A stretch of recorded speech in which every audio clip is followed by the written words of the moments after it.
ዓለም ላይ ካሉት ታላላቅ የኪነ ጥበብ ስኬቶች ጀርባ አንድ ኃይል አለ። እርሱም ውድድር ነው። የኪነ ጥበቡ ዓለም በጠንካራ ፉክክርና ባልተለመዱ የውድድር ስሜቶች እየተቀረጸ ዘልቋል። ጥበብ በዘመናት ታሪኳ በሰዓሊያን፣ በተዋናያን፣ በአርክቴክቶች፣ በጸሐፊያን፣ በፊልም ባለሙያዎች፣ በሙዚቀኞችና በአዘጋጆች ውድድር ከፍ ዝቅ በማለት አልፋለች። እነዚህ ውድድሮች የሙያ መስክን ብቻ ሳይሆን የአንድን ሰው የፈጠራ አቅጣጫን ቀይረዋል። ሁለት ድንቅ ሰዓሊያን በአንድ ከተማ ውስጥ ስነ ውበታዊ ዋጋ ያለውን ሥራ ለመፍጠር ሲፎካከሩ አስቡ። የሙዚቃ አቀናባሪዎች የአድማጩን ጆሮ ለመቆጣጠር የተሻለውን ለማድረግ ሲጥሩ አስቡ። ወይም የፊልም ባለሙያዎች የተሻለና የተራቀቀ ታሪክን ምስል ከሳሽ በሆነ መንገድ ወደ ተመልካቹ ለማድረስ ሲወዳደሩ እናስብ። እነዚህ የግለሰቦች ጦርነቶች ብቻ ሳይሆኑ የሐሳቦች፣ የእይታ፣ የፈጠራና የጥበብ ራዕይ ውድድሮች ነበሩ። የጥበብ ውድድርን አስደሳች የሚያደርገው ነገር ግልጽ የሆኑ አሸናፊዎች ወይም ተሸናፊዎች እምብዛም አለመኖራቸው ነው። ልክ እንደ ሌሎች ውድድሮች ውጤቱ የሚገለጸው በሽልማት መድረክ ላይ ሳይሆን በተመልካቾች፣ ተቺዎች፣ በታሪክ ምሁራንና በሚመጣው ትውልድ አእምሮ ውስጥ ነው።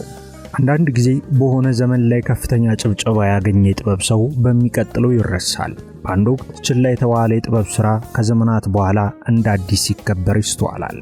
የኪነ ጥበብ ውድድር አያበቃም። ምክንያቱም ጥበብ ፈጣሪዎቹ ካለፉ ከዘመናት በኋላም ዳግም የፉክክር ስሜቱ በአድናቂዎች መካከል ስለሚቀጥል ነው። ታላላቅ የኪነ ጥበብ ውድድሮች እጅግ ድንቅ የጥበብ ሥራዎች እንዲቀርቡ ምክንያት ሆነዋል። ለሰው ልጅ ፉክክር መኖሩ የጥበብ ሰዎች አዳዲስ እይታዎች እንዲሞክሩና የፈጠራ አገላለጽ ወሰኖቻቸውን እንዲያሰፉ ገፍቷቸዋል። የበለጠ እንዲሰሩ፣ በጥልቀት እንዲያስቡና ትልቅ ህልም እንዲያልሙም አበረታቷቸዋል። በታሪክ ውስጥ በብዙ አጋጣሚዎች ተቀናቃኝን ለማለፍ የነበረ ፍላጎት የኪነ ጥበብ አብዮቶችን የሚያቀጣጥል ብልሽታ ሆኗል። ታዲያ እኛም በዛሬው የጥበብ ገበታ መሰናዷችን ዓለም በኪነ ጥበብ ታሪኳ ካየቻቸው የሀገራትና የግለሰቦች ታላላቅ የጥበብ ሥራዎች ውድድር ጥቂቱን መርጠን ልናስቃኛችሁ ብሎም በሀገራችን የዛሬ የኪነ ጥበብ እንቅስቃሴ ላይ ቢሰርጽ ይዞት ስለሚመጣው በጎ ተጽዕኖም ሐሳቦችን ልናነሳ ወድናል። እስከ መሰናዶ ፍጻሜ አብራችሁን ቆዩ። ውድድሮች የስልጣኔዎቹን ዕጣ ፈንታ ቀርጸዋል። አሳሾች ለግኝት ተፎካክረዋል። የእግር ኳስ ቡድኖችም ለክብር ተዋድቀዋል። ሆኖም ግን በጣም አስደናቂ ከሆኑት ውድድሮች መካከል አንዳንዶቹ የተከናወኑት በጦር ሜዳዎች ወይም በስፖርት መድረኮች ላይ ሳይሆን በኪነ ጥበብ ዓለም ውስጥ ነው። ጥበብ ብዙውን ጊዜ ከውበት፣ ከምናብና ከራስ አገላለጽ ጋር የተቆራኘች ናት። ሆኖም ከብዙ ድንቅ ሥራዎች በስተጀርባ ዕውቅና፣ ተጽዕኖና ዘላለማዊነት ለማግኘት ከፍተኛ ትግል አለ። የጥበብ ሰዎች ለደጋፊዎች፣ ለተመልካቾች፣ ለፈጠራና በታሪክ ላይ ዘላቂ ምልክት የመተው ዕድልን ለማግኘት ይወዳደራሉ። እነዚህ ፉክክሮች ፈጠራን ወደ ልዩ ከፍታ ሰቅለውታል። ይህም የሰው ልጅን ከዘመናት በኋላ ማነሳሳትን የቀጠሉ ሥራዎችን ፈጥሯል። ዓለም ላይ ከታዩ ታላላቅ ውድድሮች መካከል አንዱ በጣሊያናውያን ሰዓሊዎቹ ሊዮናርዶ ዳቪንቺና ማይክላንጄሎ ቡናሮቲ መካከል የነበረው ይጠቀሳል። ፉክክራቸው ሁለት ተሰጥኦ ባላቸው ግለሰቦች መካከል የነበረ የግል አለመግባባት ብቻ አልነበረም። በሁለት የኪነ ጥበብ ፍልስፍናዎች፣ ስብዕናዎችና ራዕይ መካከል የነበረ ግዙፍ ግጭት ነበር። በሁለቱ መካከል የነበረው ይህ ውድድር የህዳሴውን ዘመን ቀይሮ ዛሬም ድረስ የኪነ ጥበብ ልቀትን የሚገልጹ ደረጃዎችን ለማቋቋም ረድቷል። የዚህን ውድድር አስፈላጊነት ለመረዳት በቅድሚያ የህዳሴው ዘመን ላይ የነበረችውን ጣሊያን እንመልከት። በ15ኛው ክፍለ ዘመን መጨረሻና በ16ኛው ክፍለ ዘመን መጀመሪያ ላይ የጣሊያኗ ውብ ከተማ ፍሎረንስ በዓለም ላይ ካሉት እጅግ ሕያው የባህል ማዕከላት መካከል አንዷ ነበረች። ሀብታም ነጋዴዎች፣ የፖለቲካ መሪዎችና የሃይማኖት ተቋማት በስነ ጥበብ ላይ ከፍተኛ መዋዕለ ንዋይ አፍስሰዋል። ስዕሎች፣ ቅርጻ ቅርጾች፣ አርኪቴክቸርና ስነ ጽሑፍ እንዲያብብ የሚደረገው ሁሉ ተደርጓል። የጥበብ ሰዎች፣ የዘመኑ አቅኞች፣ የስልጣኔ አመላካቾችና የፈጠራ ሰዎች ስለነበሩ እጅጉን ይከበሩ ነበር። በዚህ የተነሳ የግለሰቦች እኔ የበላይ ነኝ የሚለው የታሪክ ሽሚያ ሊጀመር ቻለ። ሰዓሊያን ለቤተ ክርስቲያናት ኮሚሽኖች ይወዳደሩ ነበር። የቅርጻ ቅርጽ ባለሙያዎች ለሕዝብ ሐውልቶች ይዋደቁ ነበር። አርኪቴክቶች ታላላቅ ኪነ ሕንፃዎችን ለመንደፍ ይሽቀዳደሙ ነበር። ይህ ውድድር ስኬት፣ ዝና፣ ሀብትና ተጽዕኖ እንደሚያመጣ ይታወቃል። የፈጠራ አቅምን ይዞ መደበቅ ውድቀት እንደሚያመጣ ሙን ነበር። ውቧ ከተማ ፍሎረንስ የኪነ ጥበብ ሊቅ የሚፈጠሩባትና የሚፎካከሩባት የፈጠራ ላብራቶሪ ሆነች። ታዲያ በዚሁ ሁነት ውስጥ ነው ሁለት ያልተለመዱ ሰዎች ብቅ ያሉት። አንደኛው የምልከታ የሳይንስና የአእምሮ ጌታ የሆነው ሊዮናርዶ ዳቪንቺ ሲሆን ሌላኛው ደግሞ የኃይል የስሜትና የሰው ቅርጽ ጌታ የሆነው ማይክላንጄሎ ቦናሮቲ ነው። እኚህ ሁለቱ በአንድነት በታሪክ ውስጥ ካሉት ታላላቅ የኪነ ጥበብ ፉክክር አንዱን ፈጠሩ። በ16ኛው ክፍለ ዘመን መጀመሪያ ላይ ሊዮናርዶ ዳቪንቺ የከተማዋን ተደራሲ ቀልብ ተቆጣጠረ። እሱ በቀላሉ የሚገለጽ ሰዓሊ ብቻ አልነበረም። ፈጣሪ፣ መሐንዲስ፣ የሳይንስ ሊቅ፣ አርክቴክትና ፈላስፋ ጭምር ነበር። ማስታወሻ ደብተሮቹ ሲፈተሹ ከዘመናት በፊት የነበሩ ሐሳቦች ተገኝተውባቸዋል። በረራን ለመረዳት ወፎችን ያጠና ነበር። እንቅስቃሴን ለማወቅ የሰው ልጅ አካልን ይመረምር ነበር።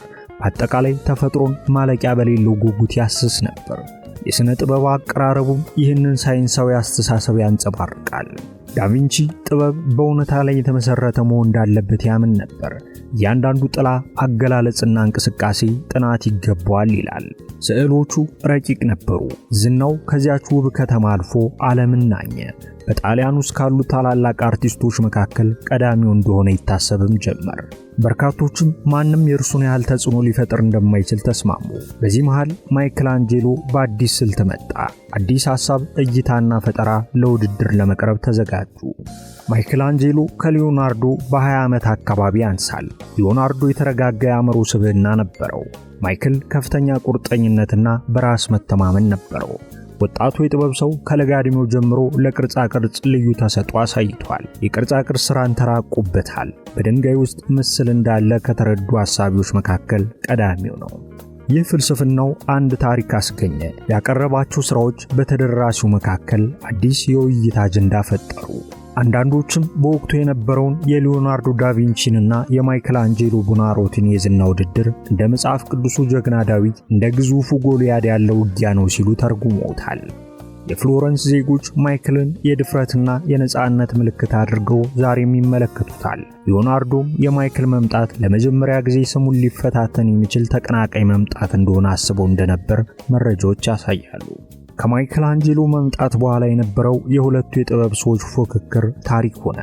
መላው ዓለምን ለሁለት የከፈለ ፍልስፍና፣ ችሎታ፣ ፈጠራና እጅን ወደ አፍ የሚያስጭኑ በርካታ የጥበብ ሥራዎች ከሁለቱ ሊቆች ፈለቁ። አድናቂዎቻቸው ዛሬም የሚከራከሩባቸውን ሐሳቦች አነሱ። ሁለቱም ዝናቸው ከውቧ ከተማ ተነስቶ በመላው ዓለም እስከሚገኙ የጥበብ አፍቃሪያን ድረስ ተዳረሰ። ውድድራቸው የተራቀቁ ሥራዎች እንዲፈጠሩ ምክንያት ሆነ። ሀገሪቱም በሁለቱ የጥበብ ሰዎች እኔ እበልጣለሁ ፍልሚያ ታላቅ የምጣኔ ሀብት ጥቅም አገኘች። ዓለምም የሁለቱን የሥነ ጥበብ ባለሙያዎች የሙያ መስክ ውድድር ታላቅ ብሎ በታሪክ መዝገብ አሰፈረው። የጥበብ ሥራዎች ውድድር መነሻ የሆኑትን ሁለት ግለሰቦች እንዲካነሳን ከዚያ ቀጥሎ ስለነበሩት ታላላቅ የጥበብ ሥራዎች ውድድር በወፍ በረር እንቃኝ። ወደ ሙዚቃው ዓለም ስንሸጋገር ታዋቂዎቹን የሙዚቃ አቀናባሪዎች ሞዛርትና ሳሊየሪን እናገኛለን።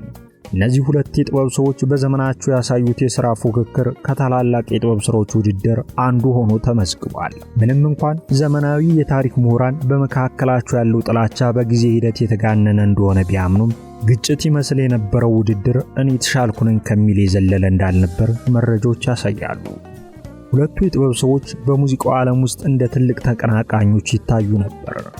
የሞዛርት ያልተለመደ የፈጠራ ችሎታና የሳሊሪ በንጉሠ ነገሥቱ ፍርድ ቤት የተከበረ ቦታ ማግኘት ግንኙነታቸውን የኪነ ጥበብ ውድድርና የሙዚቃ ታላቅነትን የማሳደድ ምልክት ተደርጎ መታየት ችሎ ነበር። ስቲቨን ስፒልበርግና ጆርጅ ሉካስ ከፊልሙ ዓለም የነበራቸው ውድድር ሌላው ከታሪክ ማህደር የሚጠቀስ ታላቅ የኪነ ጥበብ ውድድር ሲሆን የሁለቱ የፈጠራ ሥራ የፊልም ሥራ ቴክኖሎጂ አብዮትን ፈጥሯል። በተለይም ለዘመናዊ ሲኒማ መነቃቃት የሁለቱ ጥበበኞች ፍጥጫ ወሳኝ ነበር። የስፒልበርግ ፊልሞች ከጆርጅ ሉካስ አስደናቂ ሥራዎች ጎን ለጎን ተመልካቾች ፊት ለውድድር ቀርበው እንደነበርም መረጃዎች ያሳያሉ። ከግለሰቦች ባሻገር ዓለም ካያቸው የጥበብ ሥራዎች ውድድር መካከል የኢንዱስትሪዎች ፉክክርም ይጠቀሳል። ሆሊውድና ቦሊውድ ደግሞ በታሪክ ቀዳሚዎቹ ተወዳዳሪ የፊልም ኢንዱስትሪዎች ነበሩ። ሆሊውድ አሁን ላይ ደረጃውን ከፍ አድርጎ እየተንቀሳቀሰ ያለ የፊልም ኢንዱስትሪ ሲሆን በአንድ ወቅት ግን ድራማን፣ ሙዚቃን፣ ጭፈራና ሌሎች ትርኢቶችን አጣምሮ ከመጣው ቦሊውድ ከፍ ያለ ፉክክር ገጥሞት እንደነበር መረጃዎች ያሳያሉ። ፉክክራቸው ዓለም አቀፍ መዝናኛን ቀርጾ የፊልም አፍቃሪያን በተለያዩ አማራጮች የፊልም ሥራዎች እንዲጎበኙ እድሉን ሰጥቷል። ዛሬም ይህ ፉክክር የቀጠለ ቢሆንም አንዱ ከአንዱ በጥራት ከፍ ብሎ ይገኛል። ምሁራን ይህ የጥራት ልዩነት ሊፈጠር የቻለው የነበረው የውድድር ስሜት ላቅ ያለ በመሆኑ አንዱ የተሻለ ለመሆን ችሏል ሲሉ ሐሳባቸውን ይሰነዝራሉ። በዲስኒና በዋርነር ብሮስ መካከል የነበረው የአኒሜሽን ፊልሞችን ለተመልካቾች የማቅረብ ውድድር ደግሞ የአኒሜሽንን ታሪክ ቀርጿል። በታዋቂ ገጸ ባህሪያት፣ በቴክኖሎጂ ፈጠራዎችና በምናባዊ ዓለማት ገለጻ አማካኝነት ሁለቱ ኩባንያዎች እርስ በርሳቸው ወደ አዲስ የፈጠራ ከፍታ ተገፋፍተዋል። ፉክክራቸው አኒሜሽን በዓለም ላይ ካሉ ተወዳጅ የጥበብ ቅርጾች አንዱ እንዲሆን አስችሏል። እነዚህና ሌሎች በታሪክ መዝገብ ላይ የሰፈሩት የጥበብ ሥራዎች ውድድር የጥበብን ከፍታ በብዙ አቅጣጫ አንጸባርቋል። በተለይም በዚህ በጎ መንፈስ ተጠቃሚ የሆኑት የጥበብ አፍቃሪያን ሁሌም አዲስ እይታዎችን፣ እሳቢዎችንና ስልቶችን እንዲቃኙ መንገድ ከፍቶላቸዋል። ወደ ማጠቃለያው እናምራ። ተመሳሳይ የሆነ ገንቢ ውድድር መንፈስ በዛሬው የሀገራችን የኪነ ጥበብ እንቅስቃሴ ውስጥ ቢሰርጽ ምን በጎ ተጽዕኖ ይመጣል የሚለው ማሳረጊያ ነጥባችን ይሆናል። ውድድር በአክብሮትና በሙያዊነት ሲመራ የመከፋፈል ምንጭ አይሆንም፣ በተቃራኒው የእድገት ምንጭ ይሆናል። ለአንድ ግለሰብም ሆነ ለሀገር ከፍ ያለ የምጣኔ ሀብት ለውጥ ያመጣል። ሙዚቀኞች የተሻሉ ሥራዎችን ለመፍጠር ሲጥሩ፣ የፊልም ባለሙያዎች የበለጠ ማራኪ ታሪኮችን ለመንገር ጠንክረው ሲሰሩ፣ የቲያትር ባለሙያዎች አዳዲስ ሐሳቦችን ለመሞከር ሲደፍሩ፣ ሰዓሊያን ረቂቅ የእይታ ጥበባት ዓለማትን ሲፈጥሩና ዳንሰኞች አዲስ የእንቅስቃሴ ስልትን ሲያስተዋውቁ የኪነ ጥበብ አፍቃሪው ተጠቃሚ ይሆናል። ታዲያ በእነዚህ የጥበብ ዘርፎች ውስጥ የውድድር ስሜት ሲሰርጽ የተሻሉና ፈጠራቸው ከፍ ያሉ የጥበብ ውጤቶች ብቅ ማለት ይችላሉ። ውድድር የጥበብ ሰዎች እንዲማሩ፣ እንዲሻሻሉና ራሳቸውን እንዲፈትኑ ያበረታታል፣ ደረጃቸውንም ከፍ ያደርጋል።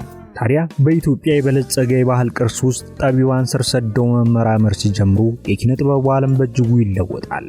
ሆኖም በዚህ ውስጥ ታዳሚዎችም አስፈላጊ ኃላፊነት አለባቸው። የተለያዩ የጥበብ ሥራዎች ውድድር ላይ ሲቀርቡ ተደራሲው እርስ በርስ እንደሚዋጉ ጠላቶች አድርጎ ማየት የለበትም።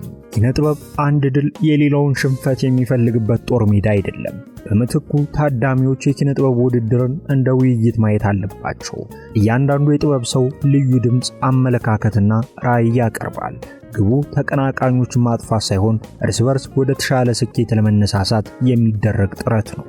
ጤናማ የኪነ ጥበብ ውድድርን ማዳበር ታዳሚዎች ጥልቅ የሆኑ ሥራዎች እንዲያገኙ ያበረታታል። አንዱን ዘፋኝ ሳይከዱ ሌላኛውን ማድነቅ፣ አንዱን ፊልም ሳይንቁ ሌላውን ማክበርና አንዱ ሰዓሊ ያነሳውን ሐሳብ ሳያጣጥሉ ሌላውን መደገፍ ይቻላል። ታሪክ የሚያስተምረን አንዳንድ የሰው ልጅ ታላላቅ ድንቅ ሥራዎች የተፈጠሩት ተሰጥኦ ያላቸው ሰዎች እርስ በርሳቸው በውድድር መንፈስ ታጥረው በመጓዛቸው ነው። ውድድር ጠቢባን ትልቅ ህልም እንዲያልሙ፣ የበለጠ እንዲሰሩና ለትውልድ የሚቆዩ ሥራዎች እንዲፈጥሩ ገፋፍቷቸዋል። የኢትዮጵያ የኪነ ጥበብ የወደፊት ዕጣ ፈንታም ከዚያ ተመሳሳይ መንፈስ ሊጠቀም ይችላል። የቅናት፣ የጥላቻ ወይም የመከፋፈል መንፈስ ሳይሆን የልዕልና፣ የፈጠራና የጋራ መነሳሳት መንፈስ አሁን ላለው የኪነ ጥበብ እንቅስቃሴ ወሳኝ ነው። ምናልባትም በጣም ጠቃሚው ትምህርት ይህ ነው። የኪነ ጥበብ ውድድር እውነተኛ አሸናፊ ባለሙያው አይደለም፣ ማህበረሰቡ ራሱ ነው። የጥበብ ሰዎች ሲያድጉ ባህል ያድጋል። ባህል ሲያድግ ሰዎች ራሳቸውንና በዙሪያቸው ያለውን ዓለም የመረዳት አዳዲስ መንገዶችን ያገኛሉ። እያንዳንዱ ድንቅ የጥበብ ሥራ የሚጀምረው በቀላል ጥያቄ መሆኑን አስታውሱ። ከዚህ በፊት ከተሰራው የተሻለ ነገር ማድረግ ይችላል የሚለው ጥያቄ በዘመናት የጥበብ እንቅስቃሴ ውስጥ ታላላቅ የፉክክርና የውድድር መንፈስ እንዲፈጠር ረድቷል። እኛም በዛሬው መሰናዶ ዓለም በታሪኳ ካየቻቸው ታላላቅ የኪነ ጥበብ ሥራዎች ውድድር መካከል ጥቂቶቹን አንስተን የአይነት ፉክክር አሁን ላለው የሀገራችን የኪነ ጥበብ እንቅስቃሴ የሚሰጠውን ጥቅም በጥቂቱ አንስተናል። የዛሬውን በዚሁ አበቃን። ሳምንት በሌላ መሰናዶ እስክንገናኝ ቸር እንሰንብት።